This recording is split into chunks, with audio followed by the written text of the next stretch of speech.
Kelvin ముఠా నుంచి మాదక ద్రవ్యాలు కొనుగోలు చేశారనే అభియోగాలు ఎదుర్కొంటున్న సినీ ప్రముఖులకు ఎక్సైజ్ ఎన్ఫోర్స్మెంట్ ఉన్నతాధికారులు ఇప్పటికే నోటీసులు జారీ చేశారు.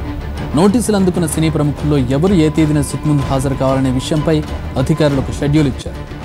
దీని ప్రకారం రేపు అంటే 19వ తేదీ నుంచి విచారణ మొదలు కానుంది. రేపు డైరెక్టర్ పూరి జగన్నాథ్తో ఈ విచారణ ప్రారంభమవుతుంది. 20న చార్మి, 21న ముమైత్ ఖాన్, 22న సుబ్బరాజు, 23న శ్యామ్ కే నాయుడు, 24న రవితేజ, 25న ఆర్ట్ డైరెక్టర్ చిన్న, 26న నవదీప్, 27న తరుణ్, 28న నందు, 29న తనీష్ను ఎక్సైజ్ శాఖ కార్యాలయానికి హాజరు కావాలంటూ ఈ నోటీసుల్లో సిట్ పేర్కొంది.